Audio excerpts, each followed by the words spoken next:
আসসালামু আলাইকুম প্রিয় দর্শক, অন্য মঞ্চের আলাপচারিতায় আপনাদের সকলকে আমন্ত্রণ জানাচ্ছি। 2024 সালের 23 অক্টোবর শেখ হাসিনার সরকারের পতনের মাত্র 2 মাস হতে চলছিল। তখন যুক্তরাষ্ট্রের প্রভাবশালী টাইম ম্যাগাজিন ওই দিন শেখ হাসিনাকে নিয়ে প্রকাশ করে বিশেষ এক কভার স্টোরি, যার শিরোনাম ছিল how Bangladesh ousted leader Sheikh Hasina could stage an unlikely comeback. বাংলায় যার অর্থ দাঁড়ায় বাংলাদেশের ক্ষমতাচ্যুত নেতা শেখ হাসিনা কিভাবে অবিশ্বাস্য প্রত্যাবর্তন করতে পারেন। টাইম ম্যাগাজিনের সে সময়ের নিবন্ধটি সেভাবে দৃষ্টি কাড়েনি বাংলাদেশে, কারণ জুলাই আন্দোলনে শেখ হাসিনা সরকারের পতনের 2 মাস তখনও পার হয়নি। ডক্টর মোহাম্মদ ইউনূসের নেতৃত্বাধীন সরকার মধু চন্দ্রিমা উদযাপনে ব্যস্ত ছিল। তখন দেশ বিদেশের সংবাদ মাধ্যমে ছিল অধ্যাপক ইউনূসকে নিয়ে প্রশংসার বন্যা। জাতিসংঘ সাধারণ পরিষদ অধিবেশন উপলক্ষে নিউ ইয়র্ক যাত্রার মাধ্যমে খোলা হয় বিদেশ সফরের খাতা। এমন এক আনন্দঘন পরিবেশের মাঝে এমন খবর আলোচনায় আসবে না, সেটাই ছিল স্বাভাবিক।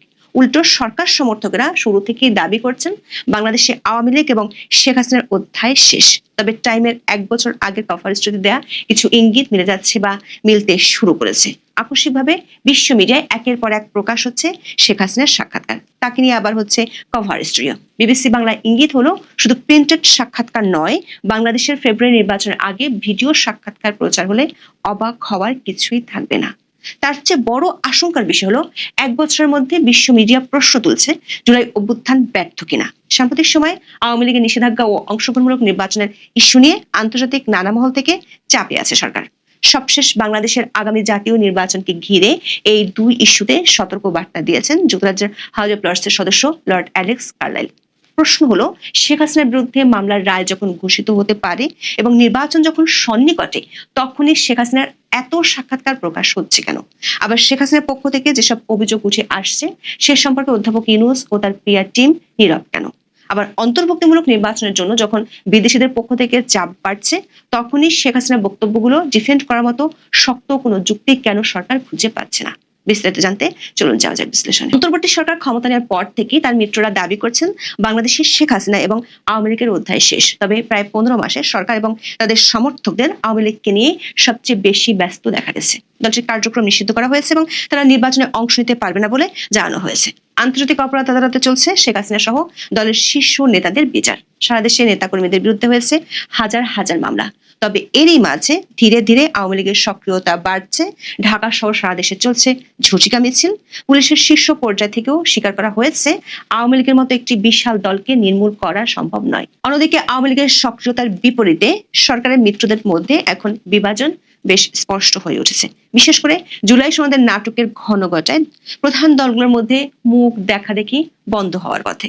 একে অন্যের বিরুদ্ধে বাজাচ্ছে যুদ্ধের দামামা। অধ্যাপক ইউনূসকে নিয়েও মিত্র দলগুলোর অভিযোগে শেষ নেই।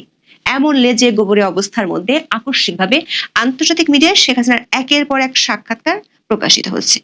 যেসব মিডিয়া কয়েক মাস আগেও অন্তর্বর্তী সরকারের প্রশংসায় পঞ্চমুখ ছিল, তারা এখন জুলাই অভ্যুত্থান ব্যর্থ কিনা সে প্রশ্ন তুলেছে। অধ্যাপক ইউনূস ক্ষমতা নেওয়ার শুরু থেকেই অন্তর্বর্তী সরকারের মিত্রের ভূমিকা নেয়। যুক্তরাজ্যের প্রভাবশালী দৈনিক দ্য ফিনান্সিয়াল টাইমস বিভিন্ন সময়ে আওয়ামী লীগ সরকারের অনিয়মের অভিযোগ নিয়ে প্রকাশিত হয়েছে প্রতিবেদন। আবার প্রধান উপদেষ্টার একাধিক সাক্ষাৎকারও প্রকাশ করে পত্রিকাটি। কিংস পার্টি এনসিপি গঠনের আনুষ্ঠানিক ঘোষণাটিও প্রথম এই পত্রিকার মারফতে দেন অধ্যাপক ইউনূস। গত জানুয়ারিতে সুইজারল্যান্ডের দাভোস সফরের সময় এক সাক্ষাৎকারে তিনি এই ঘোষণা দেন। এই সাক্ষাৎকারে 1 মাসের মধ্যে নাহিদ ইসলামের নেতৃত্বে আনুষ্ঠানিক যাত্রা শুরু করে এনসিপি। কিন্তু সেই ফিনান্সিয়াল টাইমসের কন্টেন্ট এবং কন্টেন্টের ফ্রেমিং পাল্টে গেছে রাতারাতি। অন্তর্বর্তী সরকার এবং অধ্যাপক ইউনূসের এমন ঘনিষ্ঠ পত্রিকাটিতেই এখন জুলাই অভ্যুত্থান ব্যর্থ কি না সেই প্রশ্ন তোলা হয়েছে। বাংলাদেশের জেনজি বিপ্লব কি ধ্বংসের পথে, এমন শিরোনামে বিশাল এক প্রতিবেদন 7 নভেম্বর প্রকাশ করে দ্য ফিনান্সিয়াল টাইমস। এতে বলা হয়, শেখ হাসিনার পতনের 1 বছরের বেশি সময় পর ছাত্র আন্দোলন থেকে বাস্তব পরিবর্তনের সম্ভাবনা হারিয়ে যাচ্ছে। প্রতিবেদনে বলা হয়, ছাত্র আন্দোলনটি নতুন মুখ নিয়ে নতুন রাজনৈতিক সমঝোতার সম্ভাবনার কথা বলতেও এখন তার উপর থেকে বিশ্বাস উঠে যাচ্ছে, কারণ বহুদিন ধরে দেশকে নিয়ন্ত্রণ করার প্রতিষ্ঠিত রাজনৈতিক শক্তিগুলো আবার প্রভাব বিস্তার করছে। বাংলাদেশে বিভাজনমূলক ধর্মীয় সহিংসতা এখন সাধারণ ঘটনায় পরিণত হয়েছে। বাড়ছে উগ্রপন্থী ইসলামী ব্যবস্থার আশঙ্কা। অদ্ভুত ব্যাপার হলো, আওয়ামী লীগের প্রতি নমনীয় সুরও দেখা গেছে প্রতিবেদনে। বলা হয়েছে, দলটি তাদের বেশ কিছু নেতাকর্মী হত্যাকাণ্ডের শিকার বলে দাবি করছে। অধ্যাপক ইউনূস নিজেও ক্ষমতার অপব্যবহার ও আইনের অপপ্রয়োগের অভিযোগের মুখোমুখি। তার সরকার আওয়ামী লীগকে ফেব্রুয়ারিতে অনুষ্ঠেয় নির্বাচনে নিষিদ্ধ করেছে। অভ্যুত্থানের সাফল্য নিয়ে গুরুতর শঙ্কা জানিয়ে দ্য ফিনান্সিয়াল টাইমস লিখেছে, কেউ কেউ এখন মনে করছেন বিপ্লবটি একটি ভুয়ার সকালের সূচনা বলে মনে হচ্ছে। Bangladesh institute of peace and security স্টাডিজের সিনিয়র ফেলো শফকাত মুনির পত্রিকাটিকে বলেন, আমাদের একটি বিরল জাতীয় ঐক্যের মুহূর্ত ছিল, আর এখন সেটি সম্পূর্ণ শেষ হয়ে গেছে। আমরা পুরোপুরি বিভক্ত, একে অন্যের সঙ্গে লড়াই করছি। প্রতিবেদনে অভ্যুত্থানের শক্তির প্রতিশোধ করার মনোভাব নিয়েও প্রশ্ন তোলা হয়। পত্রিকাটি লিখেছে, রাজধানীর রাস্তাঘাটে স্বেচ্ছা নির্বাসিত শেখ হাসিনার বিরুদ্ধে প্রতিশোধ নেওয়ার ক্ষুধা স্পষ্টভাবে দৃশ্যমান। ব্যানারে দেখা যায় সাবেক শাসকের ছবি, গলায় ফাঁসির দড়ি। দর্শক, এমন এক দৃশ্য 7 নভেম্বর বিএনপির বিপ্লব ও সংহতি দিবসের কর্মসূচিতেও দেখা গেছে। এতে জেলের ভিতরে শেখ হাসিনা সহ আওয়ামী লীগ নেতা কর্মীদের রাখা বিকৃত প্রতিকৃতি নিয়ে সমালোচনা চলছে সোশ্যাল মিডিয়ায়। ফিনান্সিয়াল টাইমসের প্রতিবেদনটিতে একতরফা নির্বাচনের বিরুদ্ধে শেখ হাসিনার বক্তব্য তুলে ধরা হয়। অন্যদিকে মানবাধিকার সংস্থাগুলোর বরাত দিয়ে বলা হয়, রাজনৈতিক বিরোধীদের আইনি অধিকার দমনে অন্তর্বর্তী সরকার সীমা ছাড়িয়ে গেছে। কিছুদিন আগেও অন্তর্বর্তী সরকারের সোচ্চার সমর্থক হিসেবে পরিচিত ছিল দ্য ফিনান্সিয়াল টাইমস, অথচ প্রতিবেদনের শেষে তারা তুলে ধরেছে চূড়ান্ত হতাশা। পত্রিকাটি লিখেছে, অন্তর্বর্তী সরকার প্রধানের আবাসস্থল যমুনার হলঘরগুলোতে গর্বের অনুভূতি থাকলেও দেশের সামনে এখন টান টান নির্বাচনী উত্তাপ। এর চাপ, ক্লান্তি ও হতাশায় ইউনূস ও তার দলের মন ভারী। তার ঘনিষ্ঠ এক উপদেষ্টা বলেন, আমি শুধু আশা করি ইতিহাস অধ্যাপক ইউনূসের প্রতি সদয় হবে। দর্শক, গত কয়েক মাস ধরে অন্তর্বর্তী সরকারের ঘনিষ্ঠ হিসেবে পরিচিত আন্তর্জাতিক বিভিন্ন মিডিয়ায় একই ধরনের হতাশা লক্ষ্য করা যাচ্ছে। বিশেষ করে গত আগস্ট থেকেই দেখা যাচ্ছে হাওয়া বদল। অন্তর্বর্তী সরকারের বর্ষপূর্তি উপলক্ষে 10ই আগস্ট একটি বিশেষ প্রতিবেদন প্রকাশ করে BBC world. Jubilant since but bumpy road ahead in post Hasina Bangladesh শিরোনামের এই প্রতিবেদনের অর্থ উল্লাসমুখর দৃশ্য, তবে হাসিনা পরবর্তী বাংলাদেশে সামনের পথ কণ্টাকীর্ণ। এই প্রতিবেদনের পরতে পরতে ছিল 1 বছরের সরকারের ব্যর্থতার খতিয়ান। এমনকি সরকার এক সময়কার ঘনিষ্ঠরাও অভিযোগ করেন, পরিস্থিতির উন্নতি হওয়ার বদলে আরো খারাপ হচ্ছে। বিবিসির প্রতিবেদনে বলা হয়, শেখ হাসিনা সরকারের পতন ও নতুন ভবিষ্যতের প্রতিশ্রুতির বার্ষিকী উদযাপন করতে এই সপ্তাহে হাজারো মানুষ ঢাকার কেন্দ্রস্থলে জড়ো হয়েছেন। মুষলধারে বৃষ্টির মধ্যে অন্তর্বর্তী সরকার প্রধান মোহাম্মদ ইউনূস, বিভিন্ন রাজনৈতিক দলের নেতা এবং কর্মীরা নতুন বাংলাদেশ করার পরিকল্পনা ঘোষণা করেন।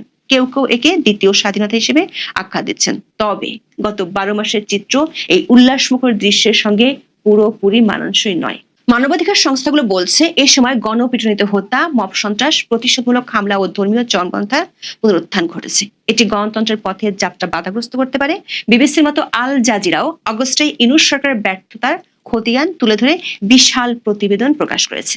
শেখ হাসিনার পতনের বর্ষপূর্তিতে আশা ও অচলাবস্থার সন্ধিক্ষণে বাংলাদেশ শিরোনামের প্রতিবেদনে বলা হয়, বিক্ষোভকারীরা চেয়েছিলেন সত্যিকারের পরিবর্তন, অথচ রাজনৈতিক দলগুলো ক্ষমতার জন্য প্রতিযোগিতায় জড়িয়ে পড়া এবং সংস্কার অঙ্গীকার টলমল হয়ে পড়ায় তৈরি হয়েছে অস্থিতিশীলতার আশঙ্কা। এই আল জাজিরা এবং বিবিসি ওয়ার্ল্ডে কয়েক মাস আগেও সাবেক আওয়ামী লীগ সরকারের বিরুদ্ধে অভিযোগ ধারাবাহিকভাবে প্রচারিত হতে দেখা গেছে। ইউনূস সরকার প্রতি তাদের প্রাণ খোলা সমর্থনের বিষয়টিও ছিল স্পষ্ট। তবে বছর প্রতি অন্তর্বর্তী সরকার নিয়ে চরম হতাশা শুরু হয়। এমন তালগোল পাকানো পরিস্থিতির আশঙ্কা ঠিক 1 বছর আগে জানিয়েছিল যুক্তরাষ্ট্রের প্রভাবশালী টাইম ম্যাগাজিন।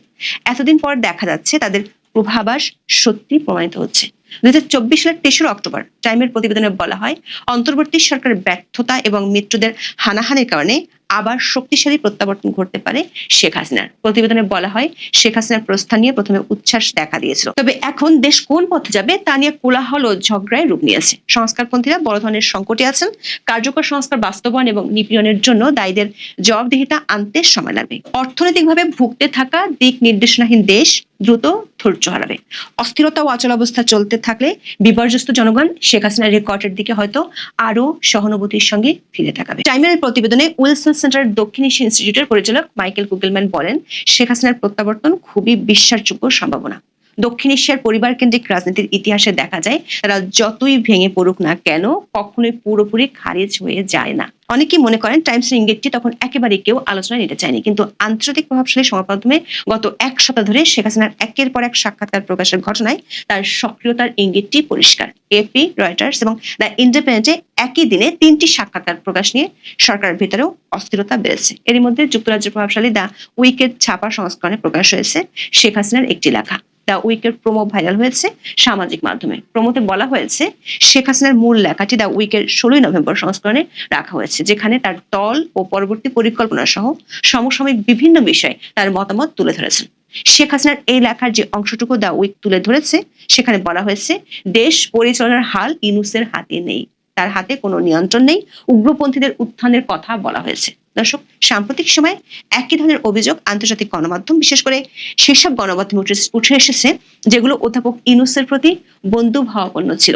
এর মধ্যে 7 নভেম্বর ভারতের প্রভাবশালী দুটি দৈনিক হিন্দুস্তান টাইমস এবং দ্য নিউ ইন্ডিয়ান এক্সপ্রেসে আরো দুটি সাক্ষাৎকার বেরিয়েছে। মাত্র 2 দিন আগে বিবিসি বাংলার এক প্রতিবেদনে এমন ইঙ্গিত দেওয়া হয়েছিল। ওই প্রতিবেদনে বলা হয়েছিল শিগগিরই তার ভিডিও সাক্ষাৎকারও দেখা গেলে অবাক হওয়ার কিছুই থাকবে না। এই দুটো পত্রিকায় শেখ হাসিনা তার বিরুদ্ধে ওঠা অভিযোগগুলো, বিশেষ করে জুলাই আন্দোলনের শিক্ষার্থী হত্যা, আওয়ামী লীগের নিষেধাজ্ঞা, আগামী সংসদ নির্বাচন, এমনকি বিদেশি হস্তক্ষেপ নিয়েও কথা বলেছেন। তিনি নির্বাচনে অংশ নেওয়ার ইচ্ছা, নিজের দলের কার্যক্রমে নিষেধাজ্ঞা দেওয়ার বৈধতা মোহাম্মদ ইউনূসের সরকারে রয়েছে কিনা তা নিয়েও তুলেছেন প্রশ্ন। শেখ হাসিনা আগের 3টি সাক্ষাৎকারের মতো দাবি করেছেন সরকার প্রধান হিসেবে জুলাই আন্দোলনের সময় নেতৃত্বের দায় তার উপর বর্তায়, তবে প্রাণহানির ঘটনা এড়ানোই ছিল তার উদ্দেশ্য। তিনি বলেছেন নিরাপত্তা বাহিনীকে সরাসরি আদেশ বা নির্দেশ দিয়েছেন এমন ধারণা ভুল, সৎ মনোভাব নিয়ে সব পদক্ষেপ নেওয়া হয়েছে। প্রাণহানি নিয়ে জাতিসংঘের প্রতিবেদনের উপর এক প্রশ্ন জবাবে শেখ হাসিনা বলেন অন্তর্বর্তী সরকার অপপ্রচার চালাতে জাতিসংঘের প্রতিবেদনকে প্রভাবিত করেছে। তিনি জাতিসংঘের রিপোর্টের তথ্যের সাথে সরকারি তথ্যের গড়মিলের কথা তুলে ধরেছেন। দ্য ইন্ডিয়ান এক্সপ্রেসকে দেওয়া সাক্ষাৎকারে নির্বাচিত আওয়ামী লীগ সভানেত্রী বলেছেন তার দল আন্তরিকভাবে চায় আসন্ন জাতীয় সংসদ নির্বাচনে অংশ নিতে, তবে তিনি অভিযোগ করেন বর্তমান অন্তর্বর্তীকালীন সরকার তাদের রাজনৈতিক কার্যক্রমে নিষেধাজ্ঞা দিয়ে রেখেছে। এই পদক্ষেপ গভীরভাবে অগণতান্ত্রিক এবং বাংলাদেশের সংবিধানের লঙ্ঘন। তবে ক্ষমতাচ্যুতিতে কোনো বিদেশি হস্তক্ষেপ ছিল কিনা এমন প্রশ্নের জবাবে শেখ হাসিনা কোনো মন্তব্য করেননি। দর্শক, শেখ হাসিনার ধারাবাহিক সাক্ষাৎকারের মধ্যে আন্তর্জাতিক বিভিন্ন সংস্থা ও গোষ্ঠী প্রশ্ন তুলছে আওয়ামী লীগের নিষেধাজ্ঞার বিষয়টি যৌক্তিক কিনা তা নিয়ে। সবশেষ গত 6 নভেম্বর বাংলাদেশের আগামী জাতীয় সংসদ নির্বাচনকে ঘিরে সতর্ক বার্তা দিয়েছেন যুক্তরাজ্য হাউস অব লর্ডসের সদস্য লর্ড অ্যালেক্স কার্নেল। এক বিবৃতিতে লর্ড কার্নেল বলেন বাংলাদেশের বর্তমান পরিস্থিতি আন্তর্জাতিক মহলের জন্য গভীর উদ্বেগের বিষয়। 2024 সালের পর থেকে রাজনৈতিক অস্থিরতা একাধিক সংকট সৃষ্টি করেছে যেগুলোর দ্রুত সমাধান প্রয়োজন। আবার এই বিবৃতি এমন সময় এসেছে যখন নিষিদ্ধ আওয়ামী লীগ আসন্ন ত্রয়োদশ জাতীয় সংসদ নির্বাচনে জাতিসংঘের কারিগরি সহযোগিতা বন্ধের আহ্বান জানিয়ে চিঠি দিয়েছে।